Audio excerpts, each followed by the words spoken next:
कीजिए सब शजरकारी, कीजिए सब शजरकारी। दीनों दुनिया के फवाइद है लिए ये शजरकारी। प्यारे आका और सहाबा ने भी की है शजरकारी। अल्हम्दुलिल्लाहि रब्बिल आलमीन वस्सलातु वस्सलामु अला सय्यिदिल अंबियाइ वल मुरसलीन। अस्सलातु वस्सलामु अलैका या रसूलल्लाह व अला आलिका व अस्हाबिका या हबीबल्लाह।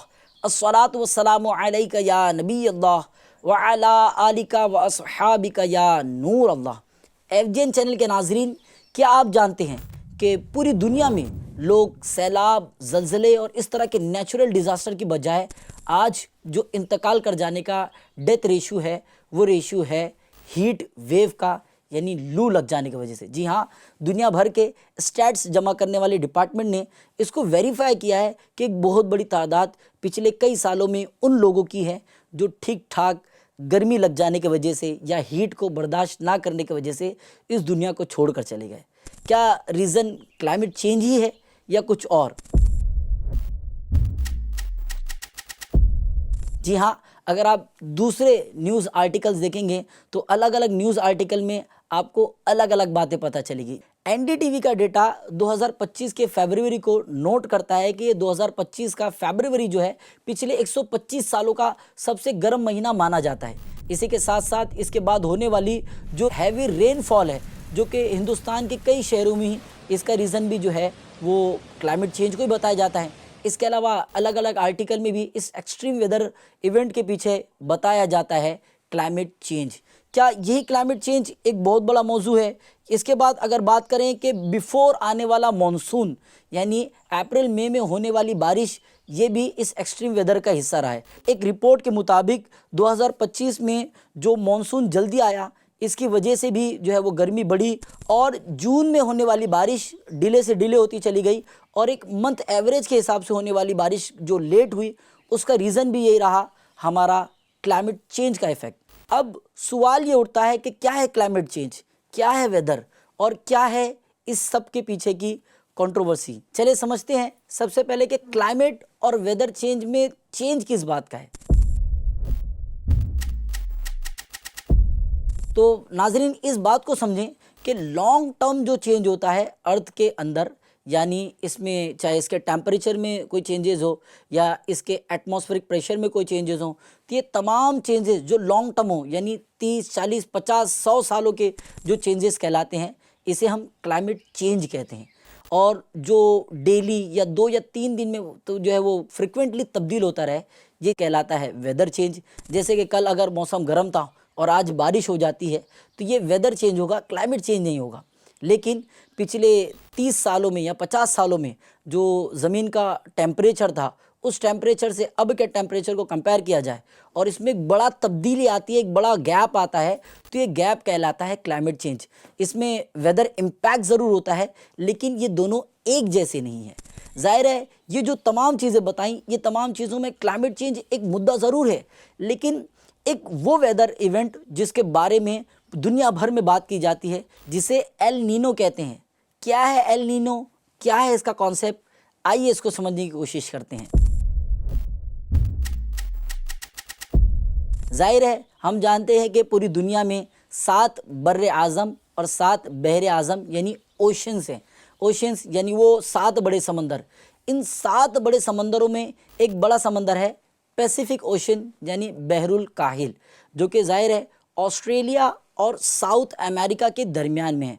अमेरिका का ये पूरा रीजन और ऑस्ट्रेलिया के दरमियान का ये पूरा रीजन, ये पूरा का पूरा रीजन कहलाता है पैसिफिक ओशन। ये दरमियान में जो समंदर की हवाएं हैं, ये वेस्ट से ईस्ट की तरफ चलती है, यानी ये जो हवाएं हैं, ये हवाएं कहलाती है ट्रेड विंड्स। अब ये ट्रेड विंड्स असल में क्या काम करती हैं? ये ट्रेड विंड्स का काम ये होता है कि ये साउथ अमेरिका से ट्रांसफ़र होने वाली ट्रेड विंड्स ये जाती हैं ऑस्ट्रेलिया की तरफ। जब ये ट्रेड विंड्स साउथ अमेरिका से ऑस्ट्रेलिया की तरफ ट्रैवल करती हैं तो जाहिर है गर्म पानी ऑस्ट्रेलिया की तरफ पहुंचता है और ऑस्ट्रेलिया की तरफ आबी बुखारात यानी वेपराइजेशन ये ज़्यादा होता है। वेपराइजेशन की वजह से ऑस्ट्रेलिया के रीजन में जो है वो बारिश होती है और साउथ अमेरिका की तरफ जो पानी उस तरफ बढ़ता है तो वहाँ पर नीचे से नए पानी ऊपर की तरफ आते हैं, जिसे अपवेलिंग कहते हैं।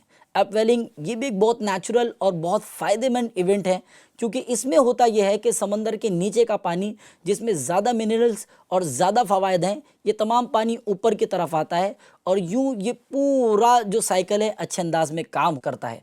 अब इस साइकिल में एडवांटेज ये होता है कि एक तरफ जो है वो बारिश होती है और एक तरफ जो है मरतूब यानी न्यूट्रल मौसम होता है। लेकिन अगर ये ट्रेड विंड्स यानी हवाएं जो है कमज़ोर पड़ जाएं तो यकीनन ये ट्रेड विंड्स के कमज़ोर पड़ जाने की वजह से ये जो हवाएं ऑस्ट्रेलिया की तरफ जानी थी, अब ये पैसिफिक ओशन में साउथ अमेरिका और ऑस्ट्रेलिया के दरमियान में कहीं भी ये इवेंट कायम हो सकता है। यानी कहीं भी ये ट्रेड विंड कमज़ोर होने की वजह से या ना चलने की वजह से हवाएं दरमियान में मौजूद होंगी, और चूंकि ये हवाएं ऑस्ट्रेलिया तक नहीं पहुंची, इस वजह से दरमियान में यानी साउथ अमेरिका और ऑस्ट्रेलिया के दरमियान में कहीं भी बारिश हो सकती है। और इस बारिश के नतीजे में बहुत ज़्यादा चांसेस है कि ऑस्ट्रेलिया के रीजन में कहत साली हो या गर्मी पड़े। जी हाँ, इसी के नतीजे में हमने कई फॉरेस्ट फायर, बुश फायर और इस तरह के कई मामलात को हमने देखा जिसमें ऑस्ट्रेलिया के कई बड़े बड़े फॉरेस्ट जो है वो जलकर खाक हो गए। इसका अगर पीछे का हिस्सा देखें तो इसी तरह से साउथ अमेरिका में भी इसके ठीक ठाक नुकसानात होते हैं। अब ये जो एल नीनियो है, इसी का उल्टा एक हिस्सा होता है जिसे हम कहते हैं ला नीनिया। अब ला नीनिया क्या है? ये इसका उल्टा है, यानी ये ट्रेड विंड जिनके हम कमज़ोर होने या नॉर्मल चलने की बात कर रहे हैं, ये अगर तेज़ी के साथ ऑस्ट्रेलिया की तरफ चले, यानी वो हवाएं जो साउथ अमेरिका से चल रही थी ऑस्ट्रेलिया की तरफ, तो पहले तो ये जो है वो नॉर्मल चल रही थी और जो ट्रेड विंड थी वो नॉर्मल थी। अगर ये ट्रेड विंड बहुत ज़्यादा स्ट्रांग हो जाए और तेज़ी के साथ चले तो जाहिर है ऑस्ट्रेलिया के रीजन में वेपराइजेशन ज़्यादा होगा।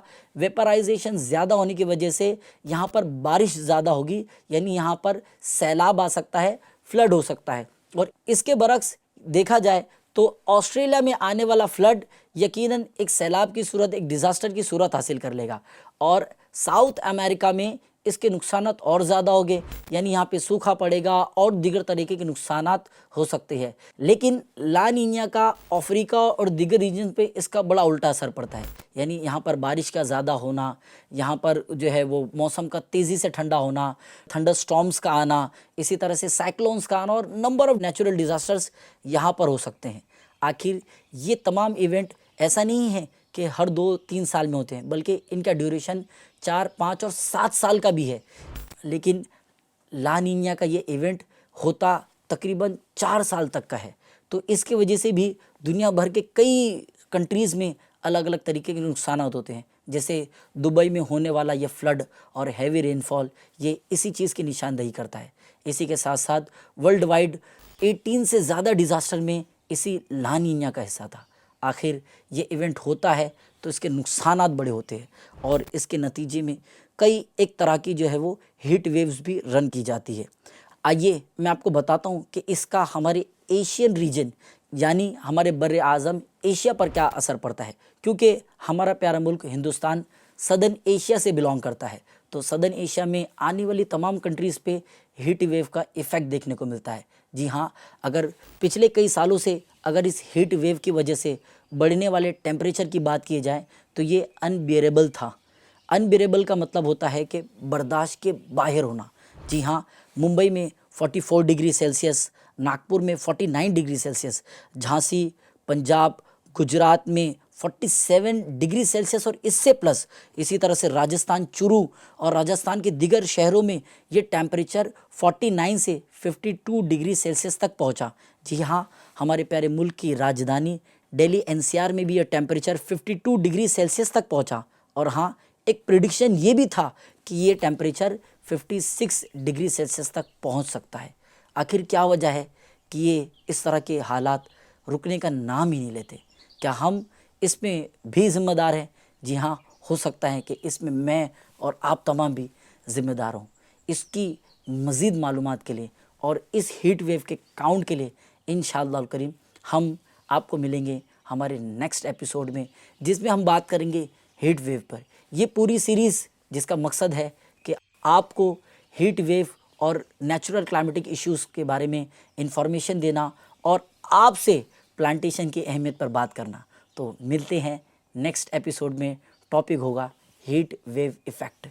सल्लु अलल हबीब सल्लल्लाहु ताला अला मुहम्मद सल्लल्लाहु ताला अलैहि वालिहि वसल्लम। कीजिए सब शजरकारी, कीजिए सब शजरकारी, दीनों दुनिया के फवाइद है लिए ये शजरकारी। प्यारे आका और सहाबा ने भी की है शजरकारी।